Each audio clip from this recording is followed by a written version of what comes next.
Support WrestleTalk! Give us a subscribe. Is Ronda Rousey's WWE title shot too soon? I'm Ollie Davis, this is Luke Owen. Welcome to WrestleRamble, where you can click the timestamps in the video description below to go straight to any other discussion points in this episode, or stay right here where we're going to talk about this rather sudden announcement. We were there at Monday Night Raw in London, sans taxis and red phone boxes and London buses on the stage. I thought you meant our transport to get there for a moment. No, we got in the car.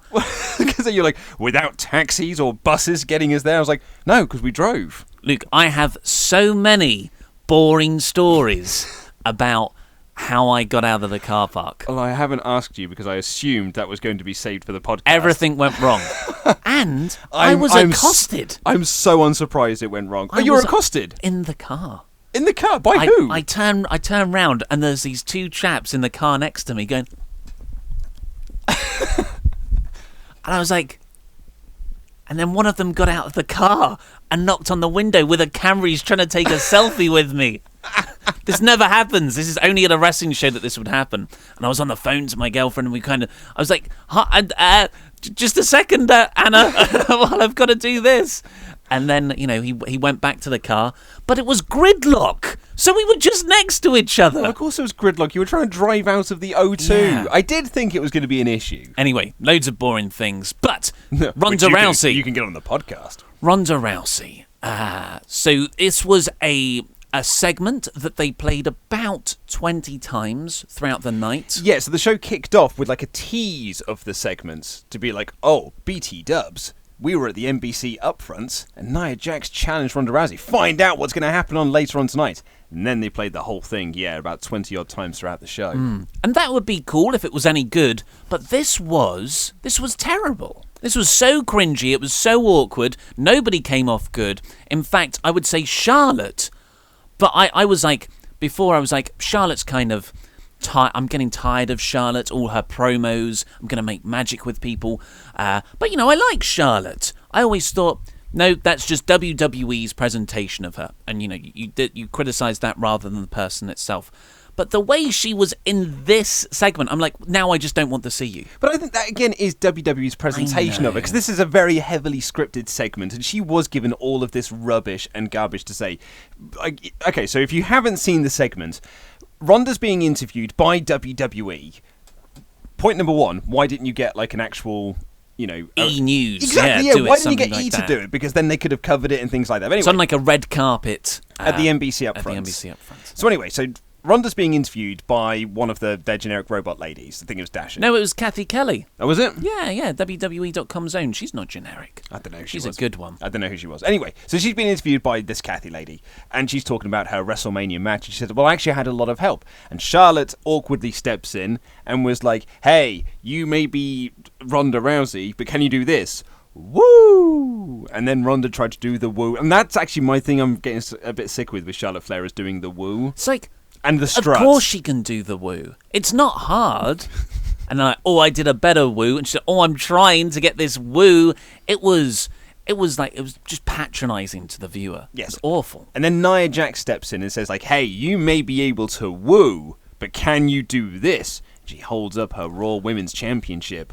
I was like, okay. Now this is the only good part of this. This was interesting because you switched from this crapness to now S has got real. Nia Jax holds it up. She looks mean. Ronda Rousey, she turned into that mean face thing, and then rather than go, okay, bitch. Imagine if she said a bitch word. She goes, no, I couldn't possibly. I've only just got here, and which is okay. I know that's the route they're taking with the character. That's fine, but it was then just that they accept the match, and then Charlotte accepts the match. Charlotte's just on the side. You should accept it. Yeah, off camera, accept it. Oh God, it was just. But then we haven't got to the worst bit. We haven't got to the worst bit of this yet. So Ronda Rousey then accepts the challenge after Charlotte's insistence, and they sort of they pose, and then Charlotte gets in between them and puts her arms around them and was like, "This is going to be good. Woo! And then they all did the woo, and then they all laughed, and they all made jokes and japes, and they smiled at each other and walked off arm in arm, chuckling all the way home.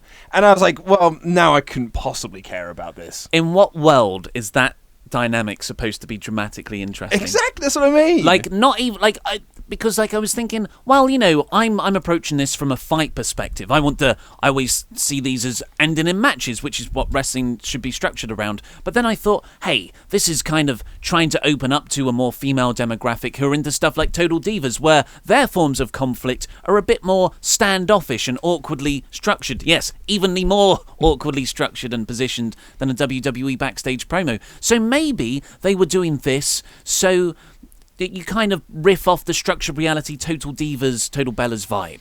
But then I thought, but they all just walked off happy. There's no tension here.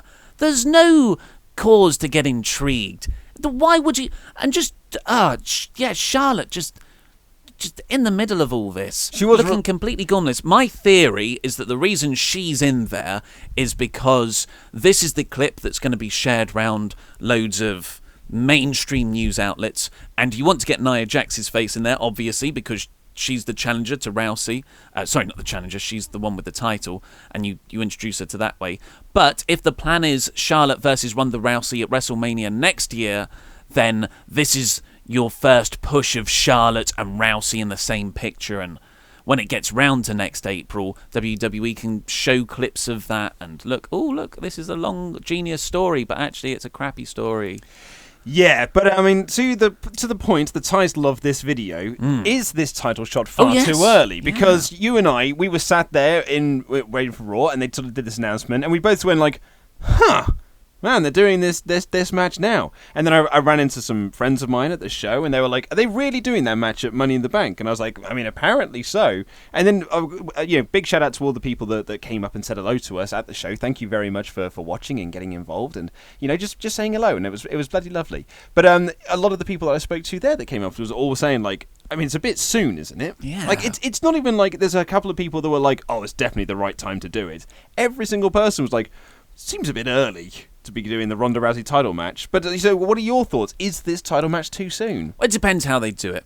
In my gut initially, I'm like, well, I thought you were gonna build this thing with Natalya, which I think is probably why Natalya got the win elsewhere on the card. And then, like, Ronda has someone who she's reportedly been training with for over a year to have her first singles match outside all the smoke and mirrors of that very excellent tag match. But fact of the matter is, there was an enormous amount of work that went into that and other people to make Ronda look the best she possibly could. So why you would then put her in the ring with Nia Jax, who we love, but is limited and injures people often. Not too often, but I think 2 injuries she's racked up now. Certainly has. So in less than a year. That's worrying. But Dave Meltzer pointed out on Wrestling Observer Radio, well, if you put Ronda in the title match and Nia effectively turns heel, aligning herself with Stephanie, and you build up that storyline, and Ronda is on the chase for this against the heel authority figure. Yeah, I know. I've heard that one before. Well, that's my that's kind of like I sort of like groan and roll my eyes, because I thought we'd sort of moved past the whole Stephanie McMahon thing. I thought that's why we had the big blow-off at WrestleMania for that. Like, do you know what Ronda doesn't need is just more Stephanie McMahon angles. What she needs now is just to kind of establish herself within the Raw women's division and not be this just feuding with Stephanie McMahon all the time. Yeah. Like, it's not going to help her. It's just going to get... I don't need to see it again. I've already seen it, and I've seen it culminate at WrestleMania, so why would we need to do it again? Exactly, yeah. It's none of the ways come out good. Either Ronda wins, and you're like, well, you've just sacrificed a whole chase storyline. You've given away the end of the story way too early into Ronda's career. Of course, it'll be very popular in the mainstream press, which I guess what they're going for. But but it could be even more popular if you hold off on it. So the interesting thing, WrestleVotes, who is a Twitter account who've broken quite a few things over the last year or so. They were the ones who broke that there was going to be a dual-branded pay-per-views moving forward in May of this year, and they also broke that Samoa Joe and Roman Reigns was going to headline Backlash when a lot of people didn't think it was going to. Which is obviously I didn't see because I thought AJ Styles and Shinsuke Nakamura were going to. What do I know? But anyway, so they actually put up a tweet today saying that they spoke with their sources within WWE. So obviously this is all rumour and innuendo, it's all conjecture, it's all hearsay and whatnot. But according to their sources, take it with a pinch of salt, take it with whatever. According to their sources, the reason why they're doing this is because WWE didn't want to do another pay-per-view without Ronda Rousey on the card, but they didn't want her in the ladder match. So because they don't want her in the Money in the Bank match, cool. We also then can't have her lose a qualifier, so this is the only option left, is to put her in a title match. This is the only thing we do. Our backs are against the wall, guys. It's the only it's the only other option we had left was she was either in the ladder match or she was in a title match, because as we all know, you can't have more than two feuds going on at the same time. So you can't do like a Mickie James match, or you can't do a Natalya match. I think it's probably too early to do the Natalya match, really. I thought they were going to do the Mickie James route first. I thought Money in the Bank, they've kind of set themselves up, previous to this week, to do a tag match at Money in the Bank between Natalya and Ronda against Alexa and Mickie. Totally. Like, that's fine, because then you can do more smoke and mirrors and stuff, and then maybe you can build to a singles match between Ronda and Mickie at Extreme Rules. Maybe then that's where you do the Natalya turn. And then you could do Natalya and Ronda at SummerSlam, and just keep building Ronda up, get her these more wins, get her more exposure, get her more in-ring credibility before you put her into this title match. But according to WrestleVotes, the actual original plan was to do Nia and Ronda at SummerSlam. Which sounds much better. Yeah, so she was always going to get a title match at SummerSlam, apparently. But now they've just moved that forward to Money in the Bank because they had no other choice. Backs are against the wall, guys. There were no other options. So it is only 2 pay-per-views beforehand. So, that doesn't sound significant, but I really think it is. I think especially because Ronda is super over at the moment. But there is a huge... Well, not huge, but there is a significant portion of the fan base who want to see her fail. And will be like, and maybe even the people who are on her side at the moment, it's going to be that Roman Reigns thing where, this is happening now, is it? I'm not, I'm getting a bit of pushback on how far you're going with the push. Exactly. So I don't think it's a good idea. It's too soon. It's like Bayley. Bayley got her title shots on Raw far too soon for her character, and I think that, Ronda, you could look at the exact same way. It's too. You should have been building up building up that chase, as you so brilliantly pointed out. You then get excited for this chase of Ronda trying to get the championship, and now it's just like she's getting a title shot. She's only been in the company a couple of months. She debuted in January. She's had one match, and now she's got a title shot that the champion handpicked. And I mean, it's likely she's going to win. Because do you want to have Ronda lose her first singles match? Yeah.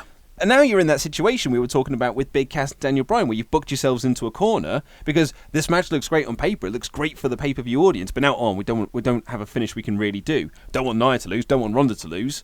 So what do we do now? Yeah, it seems short-sighted. It could all work out, but right now it seems short-sighted, and it was a rubbish segment to introduce her in. Before we get on with the full Raw review, we have some Patreon shout-outs to our Pledgehammers, who are very nice kind enough to donate over $25 a month or more. But there's loads of other things that you can get for various other pledges. $5 a month gets you the WrestleRamble Extra podcast. $10 gets you the Ramble Club podcast, which is where we sort of review all the best matches of the month from outside of WWE, which we're finishing later today, aren't we? And we read Big Apple Takedown. We finally finished the first chapter in this episode. Oh, we certainly took us 3 months, but we got there. It's idiotically dense, and there's a lot to unpack. Yes, it's almost like every other line. There's a question like, "Oh, what does this mean?" And and there's a lot to unpack. Who wrote this line, really? So, Paulie Dangerously Jarman, thank you. That was a terrible bell. The $100 Man, C.D. Horver. That's right. That's the right pronunciation. I think so. John McBride of Frankenstein. The Craftsman, Blake Carpenter. Michael, name your price. Kevin Razmataz Chapel. Caught in a web. No. Caught in a Travis web. Nearly. No, it's all me bluffing this up now. Courtney Villainess Havoc Summers, who you can follow on Twitter at Villainess Havoc. She's like one of our longest running Pledgehammers. Certainly is. I trust you as Sam Farah as I can throw you. One of my favourite ones I've ever come up with. David Hendricks is God Mackenzie, who you met. I met at the Rev Pro show. At the Rev Pro show, he came to say hi, and I was like, "Do you want to get a picture?" And he said no. Walked off. But it was nice that you offered. Yes. Christopher the Conda Johnson. The incredible Jorge Henriquez. Some good R rolling. Thank you. Rob Pontin Problems, Pontin. Matthew Preston City Wrestling. I feel like my bells have gotten worse. Sean Far From Blandford. Richard the Dragon Stevens. Stem Cell Robert Stemmen. And Big Ben Spires. We will have the rest of our $25 and above Pledgehammer shoutouts on the SmackDown review tomorrow. Haha, it's a Raw review looking jacked, man. So Raw kicked off with the Nia Jax, Ronda Rousey, all what's going to happen later on in the show tease, but the actual in the ring stuff started with Roman Reigns coming out. Now, of course, we watched it there live, and we've watched it on TV broadcast with commentary. Wow, that adds nothing. Well, I was going to ask, actually, because we do have this this perspective here. How did you find the show, watching it live, versus the taped the broadcast version that you watched this morning? I was shocked by how the crowd, the London crowd, were very vocal on the TV broadcast, but it seemed so much louder in the arena. I think there were times when the London crowd were very much dead, which I don't particularly blame them for. It was what was put in front of them. But we were alive for certain bits and pieces. But I think there was stuff very much that was edited off this show. We certainly when Sami Zayn cut his promo, the London crowd was singing his entrance music as they used to do in NXT. But in the broadcast version, that was all cut down. Yeah. That was all cut out. Yeah, it sort of comes back to Sami with, and enough of that, doesn't it? But Roman Reigns came out to open the show, and surprise, surprise, he got booed heavily. Yeah, or as Michael Cole put it, he's being serenaded by the London crowd. Serenaded with booze, perhaps. Yeah. You get there eventually with the wording, maybe. But it seemed like either it was a bit lower in volume, or maybe possibly it was cut down a bit as well. Because I remember when Roman got into the ring, we booed him for quite a long time, and he played up to that. But in the TV broadcast, it seemed to be Roman gets in the ring, there's a little bit of booing, and then promo. Do you know what I was really gutted about? We did not get a Bizarro World reference from Corey Graves, but he did say that the London crowd do like to voice their opinions. We're vocal. So Roman comes out and he's like, there was... Last week, I was cheated out of a Money in the Bank position by Jinder Mahal, who grabbed my leg, and I'm calling you out, Jinder. Jinder got a huge pop. We cheered everything for Jinder and booed everything Roman did. It was funny as well because, I'll be honest, your read of that line was far too, I don't want to use the word manly, but it was far too aggressive. It was far too like, I need to do the right thing. Because really, Roman's promos just become, no, I got screwed. I didn't win at the Greatest Royal Rumble. I didn't win at WrestleMania. WWE management is screwing me out of my championship. And I'm like, it makes me actively dislike him so much. And I feel like he's getting... I know you put a lot of intonation there, and that's definitely the tone of the context, but in the delivery, he's quite wooden. It just sounds bored. Yeah. I think even he knows it's rubbish. Yes. So Jinder doesn't come out. Kurt Angle and his floppy wrists do. We were there flopping our wrists along with Kurt. And Kurt says, I thought Kurt's performance here was pretty good. We were just on the edge of our seat waiting for him to say something wrong. He got a bit of a what treatment. But he actually performed it very well. He was kind of saying, last week I was thinking emotionally, but I should have thought logically about Jinder getting a Money in the Bank qualifier match. So I know what's best for business. And he did this wonderful pause before he said that, like he was reluctant to, because you can realise for yourself that Stephanie McMahon has told him off. And they didn't shove that down our throats. No. It was quite quite nicely told. No, we are heading for a Stephanie McMahon return. It seems to be coming soon, one would assume, because he was on, like, we've always questioned, like, who was he on the phone with? Today it was revealed that he was on the phone with Stephanie McMahon, and she told him to change the main event that we got later on in the show. And he was very, like, they would keep pointing out here that it's not Kurt Angle that's holding him back. It's, quote, WWE management, aka it's Stephanie McMahon. So they're trying to run this angle that it's the system that's holding Roman down, and he's fighting against that system. And what's really weird about this, though, like, Roman's whole deal at the moment is that he is whining and complaining that he is not being given another Universal Championship match because, quote, he's the rightful Universal Champion and he was been screwed and this, that and the other. It's the exact same promo and character that Kevin Owens is also doing as well, only he's a heel and Michael Cole doesn't like it when he does it. It's really bizarre how WWE can just not see that they've done the exact same character twice, but one of them is a heel and the other goes, well, this guy's a badass, look at him fighting against the system. And Jinder as well, to an extent. Yeah, he's always like, I want to be put in these things, here's my demands. But I guess Jinder hasn't been screwed. Kevin Owens hasn't actually been screwed. There is more of an argument that Reigns has. Well, yeah, but Reigns lost at WrestleMania. Yes, and he just put clean in the middle. And just got another match out of it. But he put up a good fight. Well, you know what's worrying? And maybe this does reveal what the Ronda Rousey plans are. These are syncing up quite nicely. Stephanie McMahon's hints that she's a presence again are syncing up with Ronda Rousey's first singles match. Are they, though? Yeah, like, the first mention of Stephanie McMahon was last week when someone said it and Kurt said, don't remind me that Stephanie's watching. This week, like, it's more of a presence when Stephanie's actively changing matches, and it just so happens to be the same time that Ronda Rousey is challenging Nia. Maybe you're right. Maybe.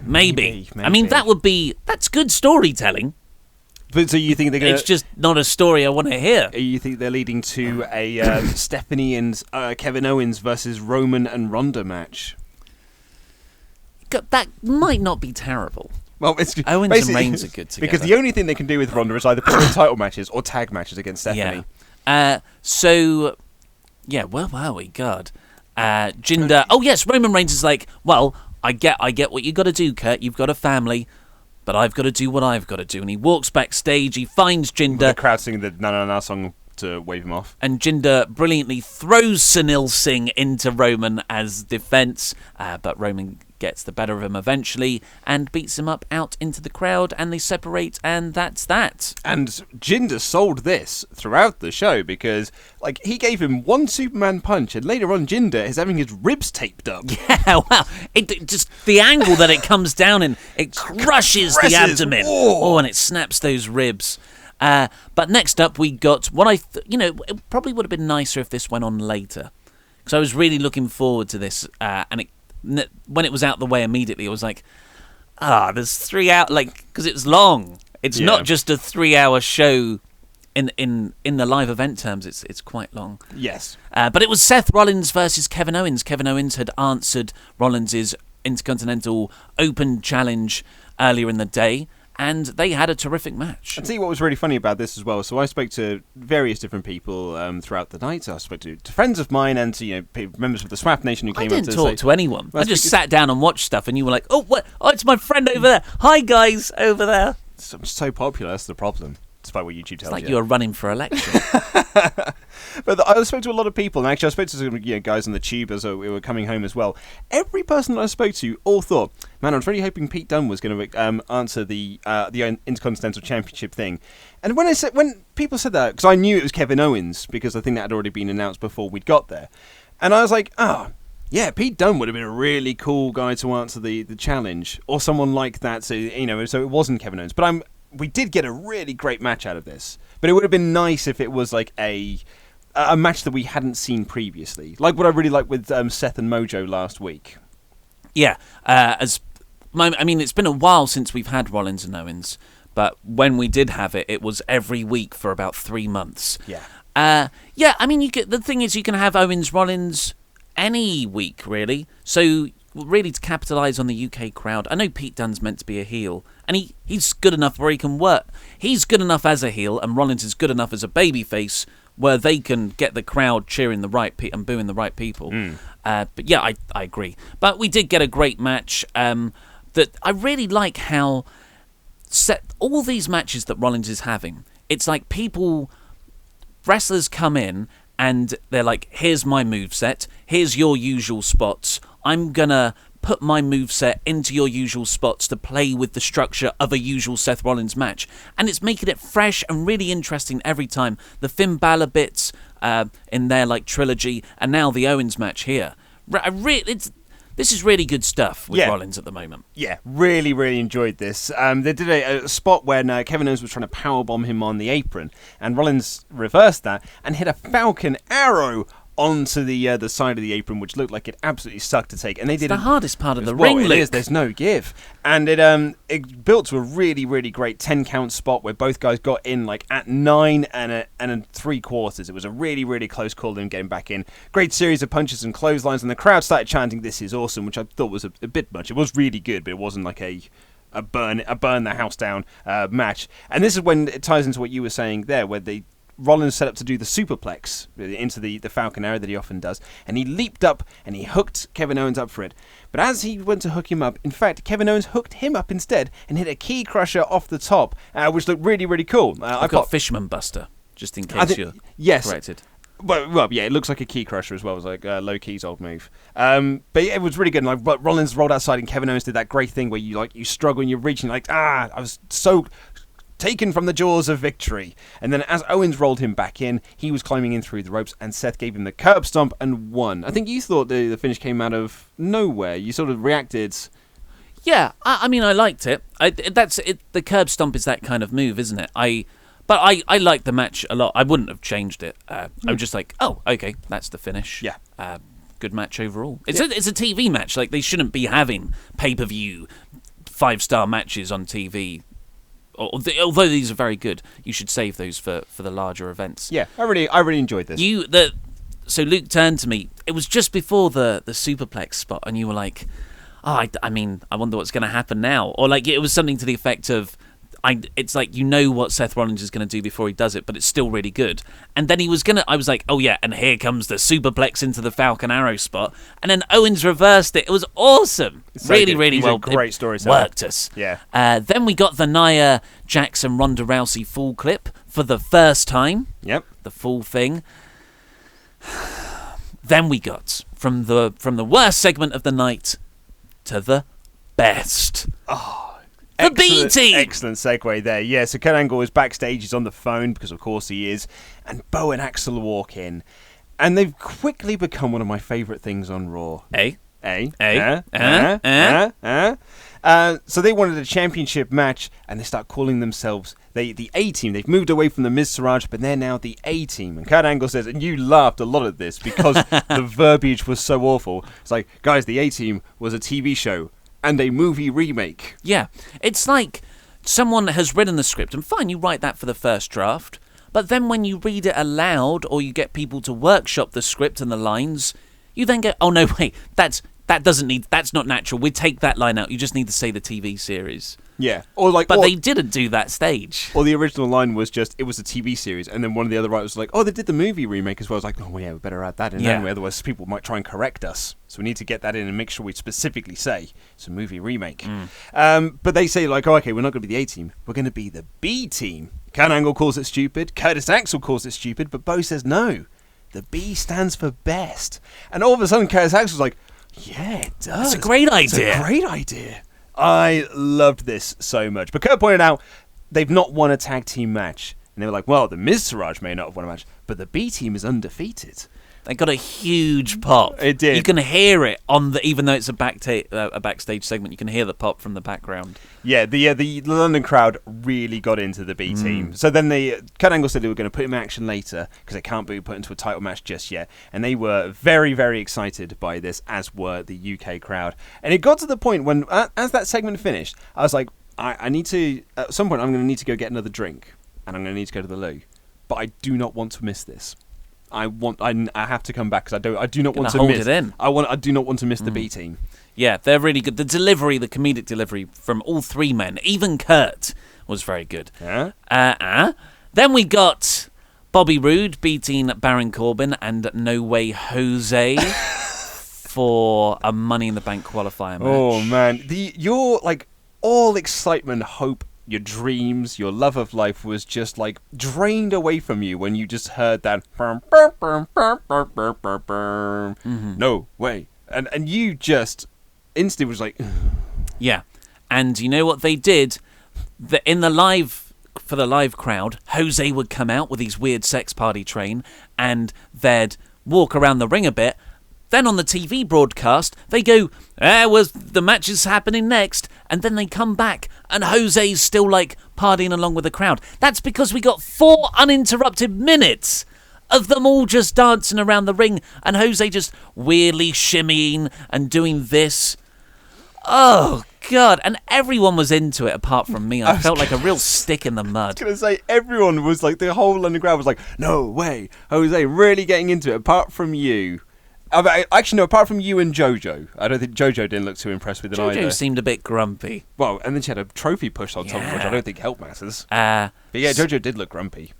So yes, that was that. I mean, there was a bit where I was watching JoJo quite a bit throughout the night. There was a bit where she was sitting at ringside and she produced a phone. And I was like, where the hell was that phone on you? She probably just left it by her seat. I don't know, but it seemed like she got it out of a pocket, and that's such a tight dress. I was like, where are the pockets on this thing? But yeah, so it was Baron Corbin and Bobby Roode were also in this match. Bobby Roode got a decent reaction. I think that he is getting very cold. His music, he's getting a good reaction. That's more like it. Yeah. The word glorious gets a decent reaction. And then when he does the hand thing, it's like a Pavlovian response. We all know we're meant to say glorious. But that's more or less about it. When he actually wrestles the crowd, and the crowd did go very quiet for this match. Very, very quiet. Because it was, it went quite long, I thought. But Baron Corbin is very good. He is impressively tall in real life. And I thought he was the standout, even though he is a bit green, I suppose. And Bobby Roode is like the ring general of this match. I just like the way Corbin wrestles, and when he tore his top off and he riled up the crowd. There was a bit when he did a diving clothesline off the ring apron onto Bobby. Sounded awesome. And then he just goes crazy with these stomps on Roode.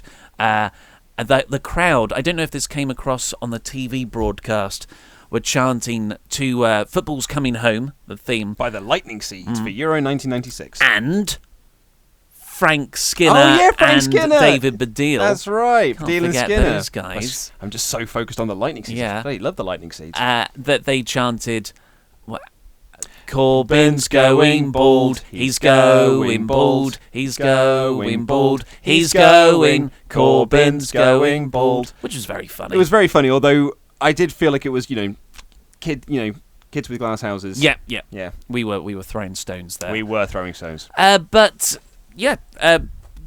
Roode won with a glorious DDT on Jose when Corbin was outside. And there you go. It was a typical WWE three-way match. 2 people in the ring, 1 person outside the selling. God, it was really...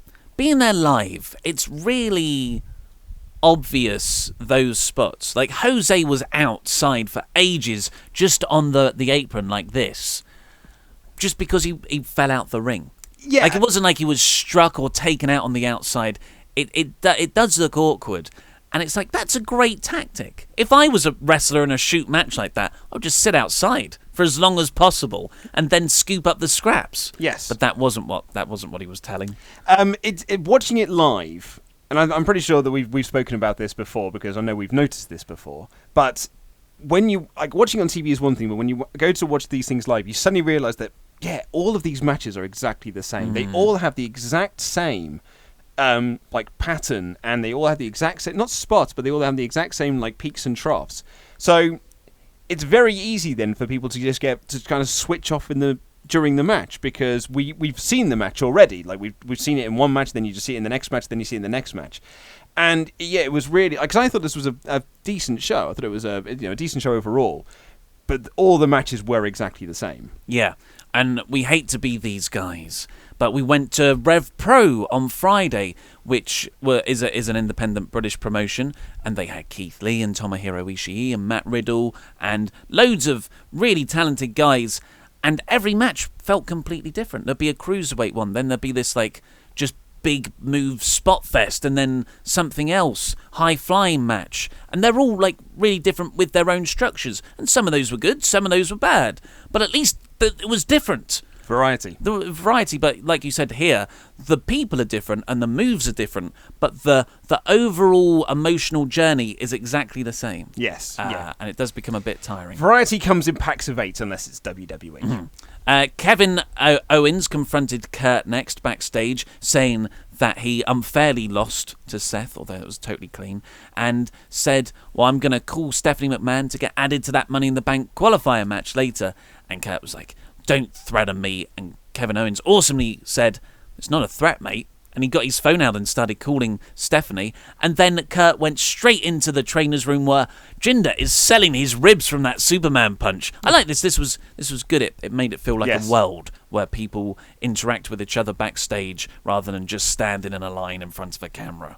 Yes, and it was Angle said that, hey, Jinder, you have to wrestle tonight. Because, and then it's like he realises it's best for business. So that was a nice little bit, callback. Yeah. Next up, we have... Here it is. Match of the night. The B-Team versus Breezango. Like, instantly, I'm excited because it's Breezango. I'm even more excited because now it's the B-Team.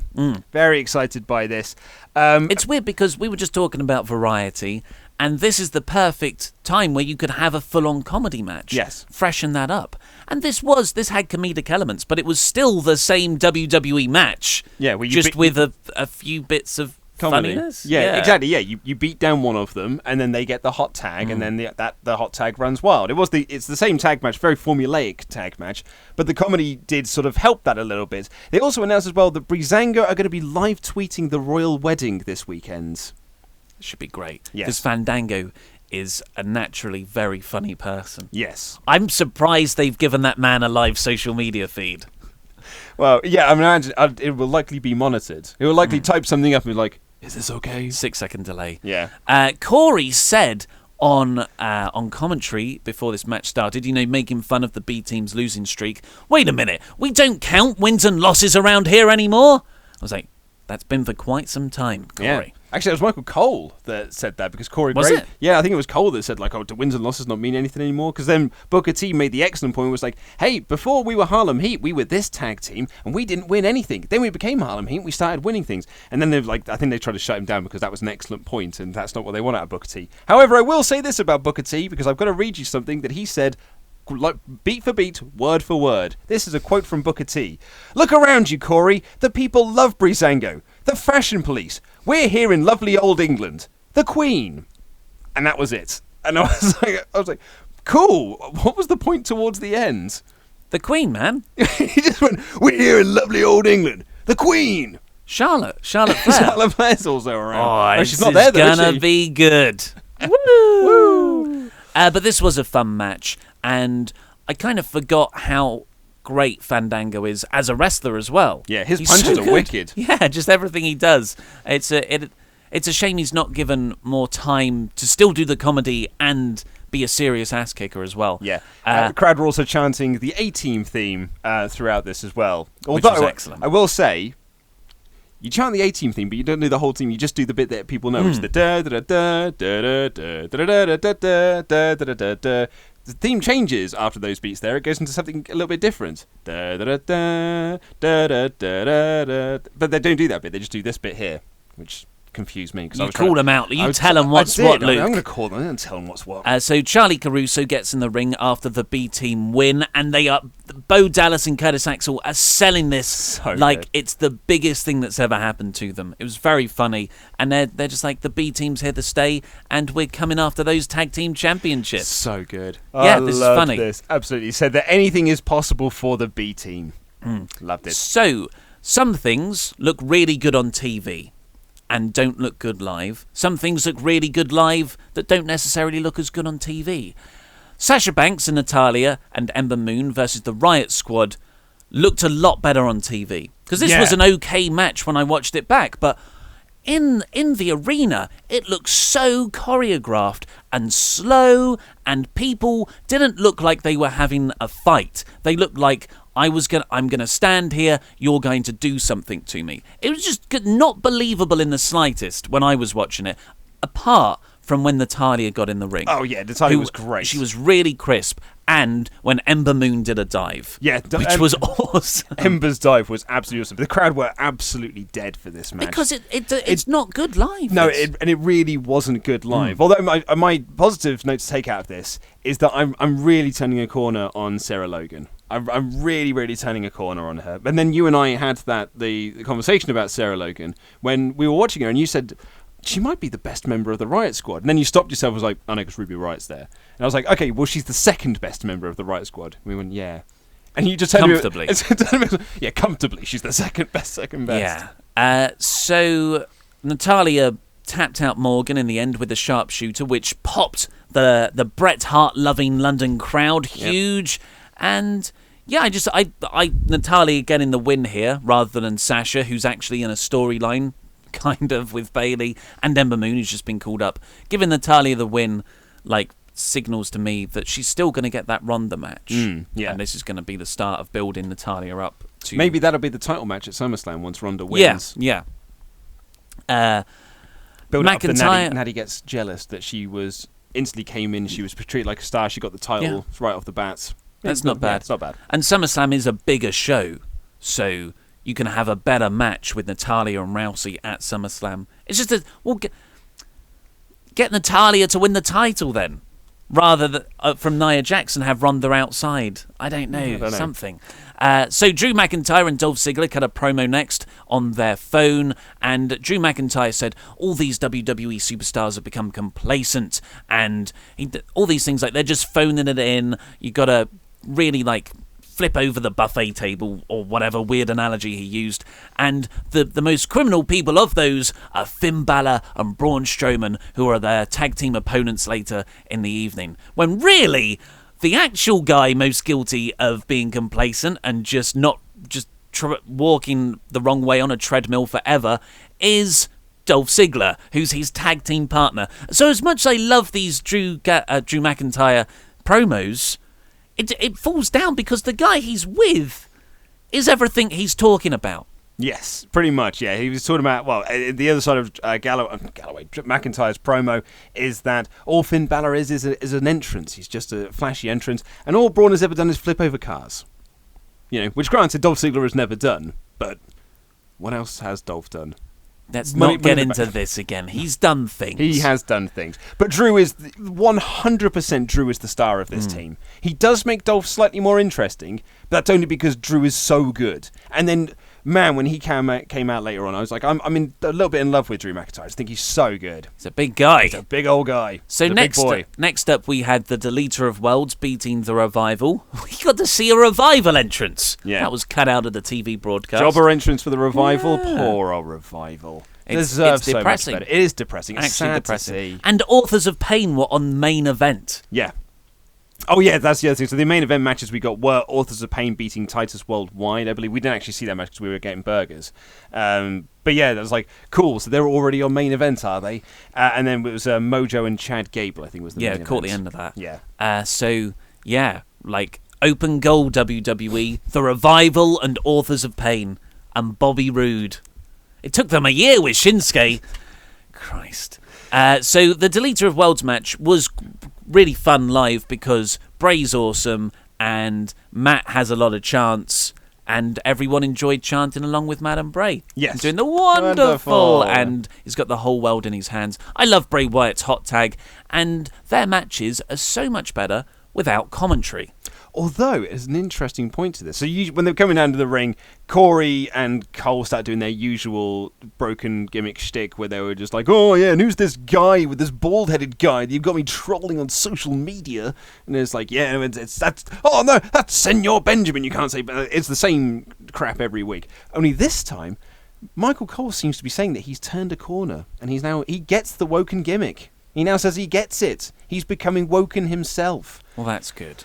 I guess. Bayley was walking backstage preparing for her match. This happened twice where so Bayley here and Jinder later on, they started walking to their match about 2 segments before their match. She's warming up, isn't man. That big. She's warming up. She's getting her steps up. No, she was what Fitbit. Yeah, exactly. She's got to get her 10,000 steps a day. And Sasha Banks stops her and goes, "Good luck." And Bayley's like, thanks, and walks off. It was weird because we didn't get the audio for that live. So it just looked like they walked, stopped, and then they've just carried on walking. Which was equally as interesting. Yeah. Then Sami Zayn came out, and this was when everyone was really into Sami, singing along with his music. That was all in the commercial break. But then it comes back to Sami, and he has a doctor's note. Yes, because he's got vertigo, which and that's why he couldn't compete at the Greatest Royal Rumble. Wink. But he vertigo from the vertical suplex, the delayed vertical suplex that Bobby Lashley gave him 3 weeks ago. He had this whole thing about getting this doctor's note out. There's a nice chant that didn't quite catch on of Sick Note Sammy, which I enjoyed. And he pulled out the glasses. One of my other favourite gimmicks on Raw is Sami Zayn's glasses. And he reads out this doctor's note, which essentially was just the Wikipedia result of what vertigo is, which is really, really funny. But he also said that Bobby Lashley is a phony. And he played, I thought they were going to play the whole thing, but he started playing the interview that Bobby Lashley did with Renee Young last week. The interview that Ollie loved so much. Why don't you tell people how much you loved it? I didn't love it. Luke's being insincere. Yeah. And it's weird that they've done 2 really bad interviews like this in consecutive weeks, with Bobby last week and Ronda this week.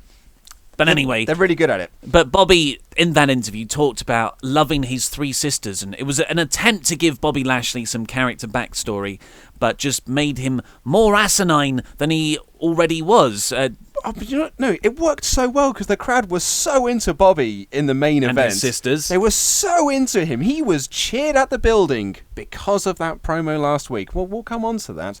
So it cuts back to Sami, and Sami says, well, I've done a bit of snooping. I've found Bobby Lashley on Facebook. By the way, everything Sami did here was brilliant. So good. His delivery is excellent. And it's just crazy for a man who didn't speak and was under a mask for the majority of his career. But he talks about how he's tracked down Bobby's sisters. And next week on Raw, he'll reveal the truth behind Bobby Lashley. Yeah. So I don't think this is going, like, whatever this payoff isn't going to be worth the awfulness of that original interview. No. But I am curious to see where they're going to go. Are they going to, actually have Bobby's sisters, or are they going to be 3 actor, old women, and Sami's going to make fun of Bobby Lashley via that? I'll be honest, I don't see any way this segment is going to go well. Because no matter what they do, because WWE... I can't say they don't do comedy well, because sometimes they do comedy well. B-Team, Fandango, actually Sami Zayn. But this just screams to me this might be the This Is Your Life of 2018. Yeah. And so This Is Your Life... And that was by someone who was a very good promo, Alexa Bliss. So it's not just how good the promo people are. Sami Zayn could have a bad segment if the script's not good enough. So yes, It's we'll find out next week. Haven't got high hopes, but maybe we'll all be wrong. All I'm saying is that WWE don't have a great track record of bringing in quote unquote outside characters for interview segments. Yeah. I can't really think of any good ones. Well, there's the famous Mick Foley one. Yes, but that segment is good, but it does go on for far too long, and it is remembered fondly. And if you watch it in small chunks, it's great. But watching the whole thing in one massive 45-minute chunk that it goes on for, it does drain a little bit. You could say that about most WWE these days. So next up we had Alexa Bliss beating Bayley and Mickie James. This was the match that Bayley had started her ring entrance for about half an hour beforehand. And it was a bit boring, to be honest. This was late in the show. It was a fine match. It wasn't as awkward looking as the 6-woman tag. It was most interesting for a guy who was super into Alexa Bliss in the crowd on the floor, and he had a sign that said, Alexa, do you fancy a cheeky Nando's? And Nando's is a oddly popular chicken restaurant in the UK. I don't know if it's in America. I don't think it's broken over that far yet, despite the fact of its South American origins. And there's Portuguese. There's a popular bit of slang over here. Do you fancy a cheeky Nando's? And it's kind of like Netflix and chill, wink wink. It's a come on line, and it's also one of Will Ospreay's moves. You love it. In fact, actually, we were at the Rev Pro show, and it was during the El Fantasmo Will Ospreay match, and Ospreay hit the cheeky Nando's kick. The crowds all went, "Cheeky Nando's!" And you groaned. I just think it's a terrible groaned. name for a move. It's a really cool-looking move, and you've called it that. But Stormbreaker. Give me more Stormbreakers. Awesome name for a move. Cheeky Nando's. Yeah. There's a disparity there. So, the match itself wasn't that engaging, but everyone started chanting Cheeky Nando's. Yes, in honour of this guy. And just Nando's. Nando's was the most over thing in this match. Mm-hmm. And that lad with his sign. And it's funny, I actually forgot who won this match. When I went to go see my old housemate after the match, he was like, I'm surprised Bayley didn't get into the ladder match. And I was like, really? And I went, who did? Yeah. I forgot. And it's Alexa Bliss. So, I mean, Bayley could have a Ronda Rousey match. Mickie James could have a Ronda Rousey match. There are other people there. No, they had no other options, Ollie. Come on. So Jinder now starts his entrance to a match that's going to happen in 20 minutes' time. Selling his ribs from that Superman punch. And Jinder is really good. Now he doesn't have a title on him. He's actually very good. He's turned into a really good performer in this heel character. Because the way he was just like overselling these ribs as he was stumbling along backstage. And he pauses for a moment in a door frame. And then he obviously checking where Roman is off camera. And then he steps forward slightly. And then Roman spears him through a wall. But it was that wall revealed another corridor. So it's like, well, that's a corridor. You put some MDF in front of. It's even got signposts directing into where the fake wall would be. I know. It was just cover up those signs with a sweet country music poster. It was, it was quite phony. But like it's supposed to be this cool badass moment because he speared him through a wall. But it's not like so. I feel like we're constantly trying to plug this thing, but on our WrestleMania X7 podcast we did for WrestleRamble Extra, my favourite match of the night, obviously apart from the main event, which is great, is the triple threat hardcore match between Raven, Big Show, and Kane. Beyond TLC too. You like that more than TLC too? Oh, I love that hardcore match so much. It's just nonsense. I love it. But there's a portion of that match that's all backstage, and they essentially fight through a purposefully built, contained area that's just got walls and random tables that they can just throw themselves through walls. And I loved it because it just felt like absolute nonsense and it was thoroughly entertaining. But here, when he speared through the wall and you just see this MDF collapse and the wall collapses like old biscuits, and I'm like, that actually looks really pants. There's two cables that dangle down from the ceiling. And I feel like someone's gone, this will make it look real. Don't worry guys, I've got this. Yeah, but it was a cool spot. And when Roman speared Jinder through the wall, I cheered. And then most other people did. And then I think we all realised, no, Roman did that. Boo, poor Jinder. Well, that's it. And I've written in my notes here, I'm pretty sure Roman Reigns could find the cure for cancer and still get booed. It's just, there's no hope for him now. No.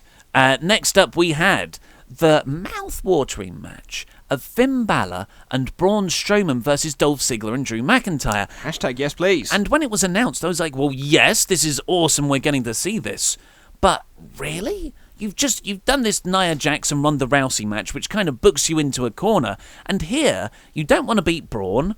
You don't want to beat the new tag team of Dolph Ziggler and Drew McIntyre in really their first proper match, because everything has been relatively short squash matches so far. How do you get around this? And the answer, Luke, is beating Finn Balor. You beat Finn Balor. Of course it is. Drew was massively over here and massive. He's a tall boy. Yeah, so he is really tall, but standing alongside Braun, he's only about an inch shorter. And I feel like we haven't had a chance to realise that. Even the view, not just us in the live crowd, but viewers watching the TV show.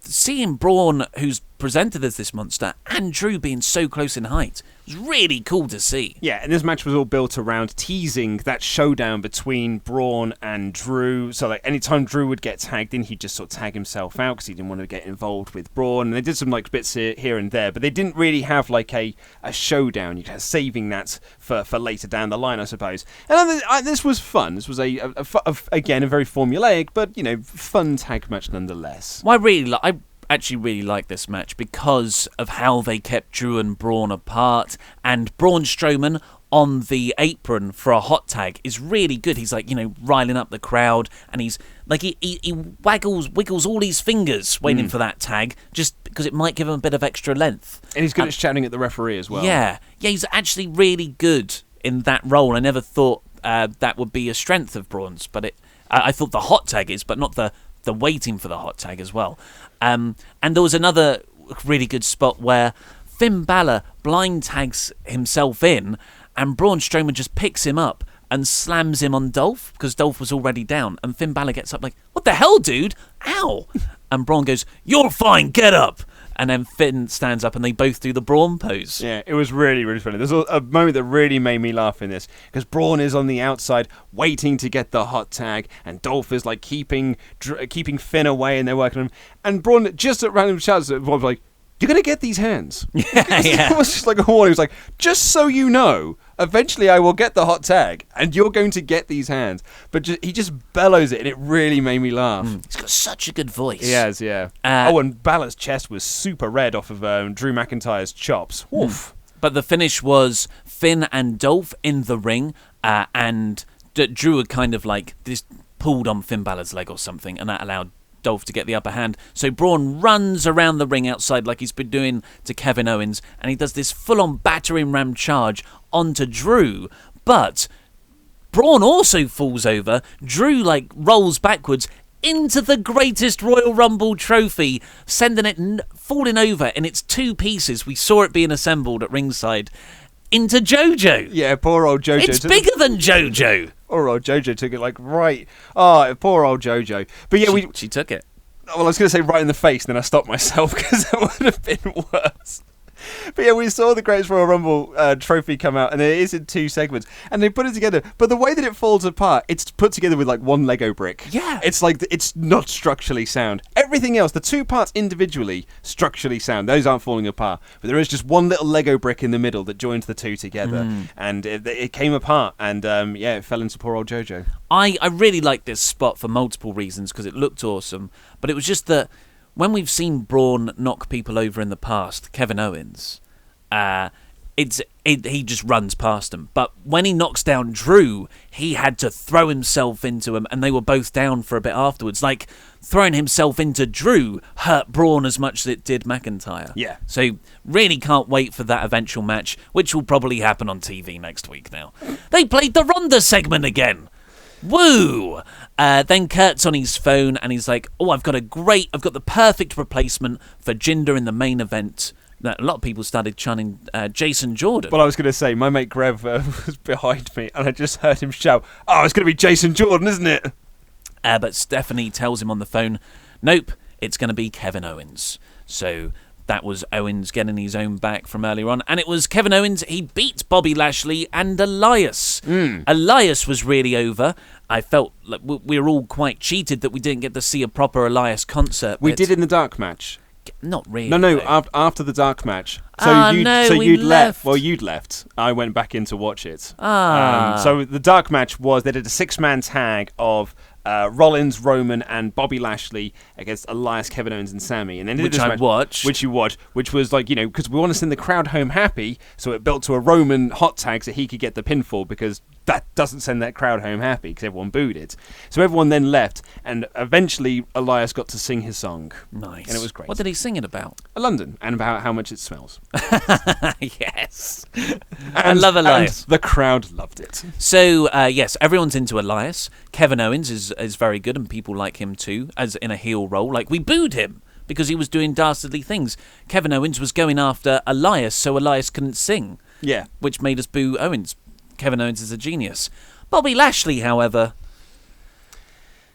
Yeah, I mean, he was greeted to indifference when he came out, and then any time he got offense was booed. Not Roman Reigns levels of boos, but he was booed quite heavily. In fact, the only thing that was over about Bobby, remarkably, was Bobby's Sisters, which was a chant that went throughout the match, was just Bobby's Sisters, and that really did catch fire throughout the arena. But that's not chanting for Bobby, that's not chanting for his sisters, that's making fun of Bobby and this stupid character that they've now given him. It really hasn't worked, and I really do think that interview last week has been damaging to Bobby Lashley. Really, really damaging, actually. Because up until that point, it's been indifference. Like, Bobby's in, okay, when's he going to tag in Braun Strowman? But here, he was getting booed. People have gone against him. And it's not just because they wanted to see Elias and Kevin Owens. No. Because there were a lot of kids and families there as well.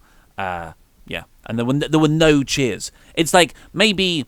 Yeah, it was the lack of cheers that made those boos so loud and worrying. Yeah, and in fact, actually, speaking of like the kids and families that we saw there, we are jaded, cynical men in our 30s, so of course we wanted to boo Roman Reigns. But and this happened last time we were at a WWE show. When you see kids dressed up as Roman Reigns and you see them in all their gear, I'm like, oh man, I feel kind of bad that I keep booing him. Nah, I gave one a noogie. The kids want to cheer him. Yeah. After the match ended, this kid and his dad was like, come on, we need to go now. And this boy, and he was dressed head to toe in Roman Reigns gear, and he had the gloves on and everything. He had the chest protector on, and they started walking up. And then when Roman Reigns' music hit for the dark match, he just came careening back down the stairs because he wanted to see his hero, Roman Reigns, do a match.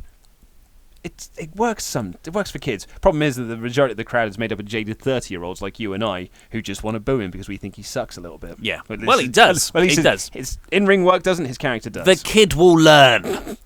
Yeah, just watch me boo him, kid. You need to see this. Who was the kid that you had a pop-up for that was asking you who your favourite wrestler was, and you told them Brock Lesnar? My cousin's son. Yeah. And they said, why Brock Lesnar? He gets a boo. And yes. then you were like, well, what does Roman Reigns get? Yeah. Well, he was wrong. And I think everyone agreed with me at that family gathering that I ruined. You picked on a child. But this was a fun-ish match. I liked Elias trying to do his song. During it, he called JoJo over and got her to hold the mic, and he tried to sing, but then Kevin Owens went for him, and Elias had this wonderful bit where he was like, no, take the microphone back, and it was caught by the microphone. Here, take this. Yeah. I thought that was for the live crowd only. It felt like it was a spot that you do just during the commercial break. But I was really happy to see that made it onto TV. It was really great. But Sami Zayn interfered and pulled Bobby Lashley off a pin and then hit him with the haluva kick outside, allowing Kevin Owens to pin Elias and go to Money in the Bank. And they celebrate like they're best friends again.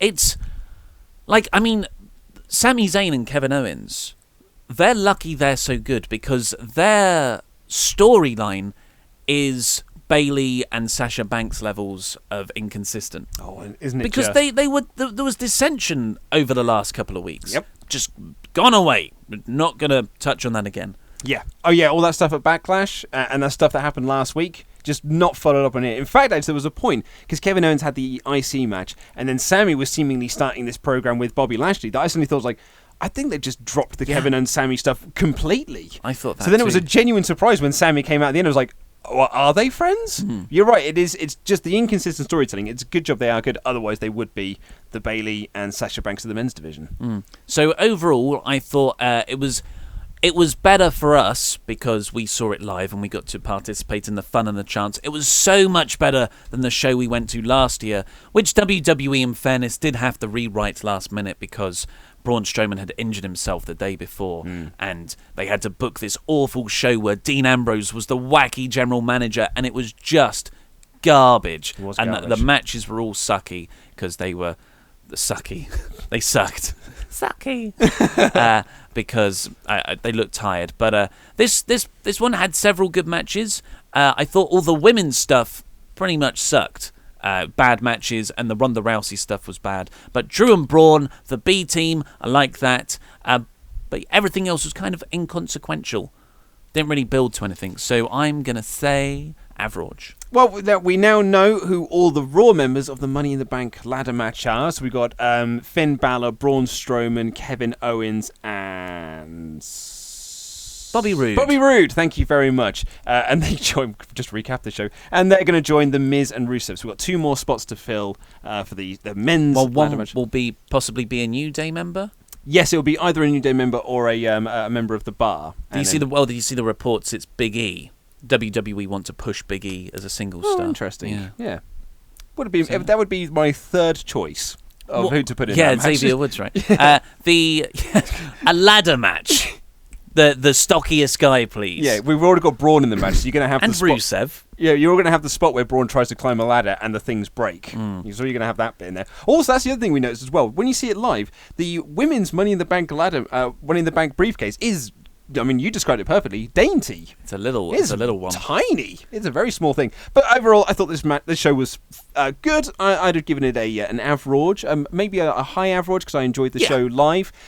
I thought a lot of the matches were fine, were fun. I really enjoyed the opener. I really enjoyed the B team, and it's just fun kind of being there. It's the best Raw taping I've been to in a long old time, I think, because I've been to some pretty diabolical ones. Slap that one on the poster. So yeah, it was fine.